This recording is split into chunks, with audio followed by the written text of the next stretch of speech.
Hello friend, welcome to Agrilogy. मैं Satyam Rawat.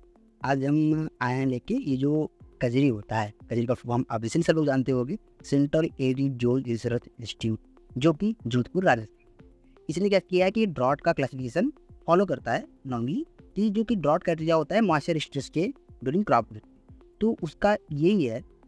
ET more than होता है PT/2 के, तो इसके पीछे कॉन्सेप्ट जानेंगे, क्योंकि अब ये नए क्वेश्चंस बहुत अच्छे बनते हैं यहाँ से, तो आ सकते हैं प्रोबेबिलिटी और आ भी रहे। ठीक है, तो आज हम इसके पीछे कॉन्सेप्ट जानेंगे। तो उसके पहले दो टर्म देखो दिया है उसमें, ईटी और पीटी, बस यही दो टर्म है। ठीक है, तो पहले इसको जानते हैं अपन। हालांकि पता होगा आपको, मैं एक बार एक्सप्लेन कर दे रहा हूँ। ईटी मतलब कि एक्चुअल इवेपोट्रांसपिरेशन,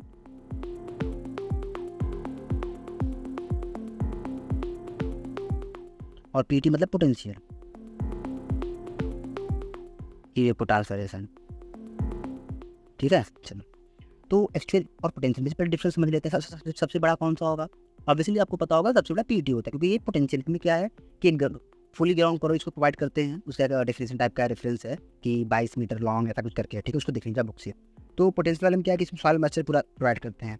तो ये दो पॉइंट है। तो सॉइल मॉइस्चर पूरा प्रोवाइड कर रहा है, तो ऑब्वियसली जब सॉइल में से पूरा प्रोवाइड करोगे तो अच्छा उसको मिलेगा, जो काफ़ी इवेपोरेशन होगा। जितना इवेपोरेशन हो रहा है उसको नीचे से रिक्वायरमेंट मिलती चली जा रही है बढ़िया, तो इवेपोरेशन होता ही रहेगा, तो ज़्यादा इवेपोरेशन होगा। तो हमेशा इसलिए ये पोटेंशियल वाला ज़्यादा होगा। और एक्चुअल इवेपोट्रांसपिरेशन में क्या है कि देखो, अब बारिश हुई, शुरुआत में इवेपोरेशन ज़्यादा होगा, ठीक है, लेकिन मॉइस्चर कम हो गया, तो हम उसको तो पोटेंशियल तो है नहीं, हम उसमें हमेशा बराबर सॉइल मॉइस्चर बनाए हुए हैं। तो मॉइस्चर धीरे घटेगा, तो मॉइस्चर जब घटेगा तो इवेपोरेशन भी कम होगा। ठीक है, तो वही ड्राउट कंडीशन आती है।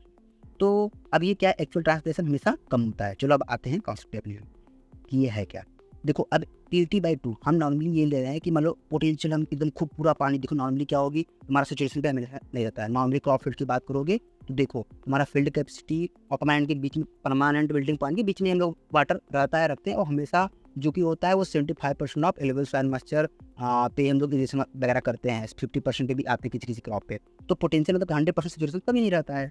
ठीक है, तो अब बात करते हैं जैसे PT। मान लो PT तुम्हारा 100 हो रहा है, ठीक है, और 80 तुम्हारा लगभग मतलब कि 60 हो रहा है। ठीक है, तो अब ऐसी कंडीशन में अब इसको फॉलो करते हैं हम लोग, देखते हैं। देखो, PT/2 की है, मतलब PT ये था तुम्हारा PET, ये तुम्हारा AET है। ठीक है, मतलब कि ये मेरा जो फील्ड कैपेसिटी वाला हाई पोर्सन, ठीक है, इसमें इतना हो रहा है, मतलब इसको 60 मान के आप 75 भी मान सकते हैं, इतना भी मान लीजिए। ठीक है, तो अब इसका बाई 2 करेंगे तो ये आएगा 50 PT वाला। ठीक है, ये 75। अब इसमें रख के देखिए PT कितना आ रहा है, PT/2 मेरा 50। ठीक है, और ये कितना 75 आ रहा है, बढ़िया। ठीक है, जो PT/2 से 80 ज़्यादा है, मतलब कि सॉइल मॉइस्चर पड़ा है। लेकिन सॉइल मॉइस्चर ऑलरेडी पड़ा है, तो ऑब्वियसली उसका जो एक्चुअल इवेपोट्रांसपिरेशन वो ज़्यादा होगा। क्यों? क्योंकि हमें सॉइल मॉइस्चर है उसमें, जब इवेपोरेशन हो रहा है तो नीचे सप्लाई बराबर देते जा रहा है वो, तो इवेपोरेशन ज़्यादा होगा। उसके बाद क्या आ रहा है तुम्हारा PT/2 80, उसके बाद फिर PT/4। ठीक है, अब इसका देखते हैं कि अब PT/2 मेरा कितना है, 50 है। लेकिन अब 80 जो है वो मेरा, अच्छा PT/4 भी तुम्हारा फिक्स है, 100/4 करोगे तो 25 हो जाएगा। ठीक है, तो क्लियर है ना? ठीक है, अब ये 25 हो जाएगा। अब इनके बीच में बोल रहा है, इनके बीच वाला कितना होगा, ये 75 से घट के, ये 75 था ना तुम्हारा, 75 से घट के क्या नाम है कि अब स्ट्रेस कंडीशन बता रहा है। मॉडरेट स्ट्रेस को क्या बोलेंगे, ये घट के 45 हो जा रहा है। ठीक है, मतलब 25 और 50 के बीच में है, तो इसको मॉडरेट स्ट्रेस है। इसका क्या मतलब है कि अब एक्चुअल ट्रांसपिरेशन हमारा लिमिट कर दे रहा है, सॉइल मॉइस्चर है ही नहीं उतना कि बराबर हो सके। देखो, इवेपोरेशन तो हो रहा है, लेकिन उतना सॉइल मॉइस्चर नहीं कि उस रेट से हो पाए। ठीक है, लेकिन पोटेंशियल अभी हम उसको सॉइल दे, सॉइल में अगर हम वाटर दे दे, सप्लाई कर देंगे, तो मेरा अभी सेम देखो इतना होगा। लेकिन अभी सॉइल में वाटर नहीं है, और वाटर नहीं मतलब कि ड्रॉट है। ये कॉन्सेप्ट समझना होगा कि वाटर नहीं है, इसलिए इवेपोरेशन नहीं हो पा रहा है, इसलिए इनकी जो है वो कम हो जा रहा है। ठीक है, और एकदम कंडीशन सेम ही है उसमें, कि जो अभी हमारा जो पोटेंशियल, अभी हम खूब बढ़िया वाटर उसको दे दे और कंडीशन बना देंगे, तो उसमें फटक से 100 वही 100 होने लगेगा उसमें। ठीक है, तो ये कंडीशन इसमें ये होगा तुम्हारा। अब उसके बाद जो सीवियर ड्रॉट कंडीशन क्या बता रहा है, सीवियर ड्रॉट कंडीशन में बता रहा है, देखो अभी तुम्हारा PT/4 की 25 है। अब ये बोल रहा है जो 80 25 से तुम्हारा 20 हो जा रहा है, मतलब कि अब एकदम ही सलाम मॉइस्चर नहीं है। देखो, इवेपोरेशन चाह रहा है होने को, लेकिन मॉइस्चर है नहीं, तो इवेपोरेशन होगा कहाँ से, तो इसलिए वो सीवियर ड्रॉट कंडीशन है। ठीक है, तो इसका कॉन्सेप्ट यही था। अब हमको होप करते हैं कि आप लोग को याद होगा, याद हो जाएगा ये। ठीक है, इसमें क्या है सीधा कि अगर ज़्यादा मॉइस्चर अवेलेबल है तो ज़्यादा इवेपोरेशन होगा, तो एक्चुअल ईटी ज़्यादा होगा।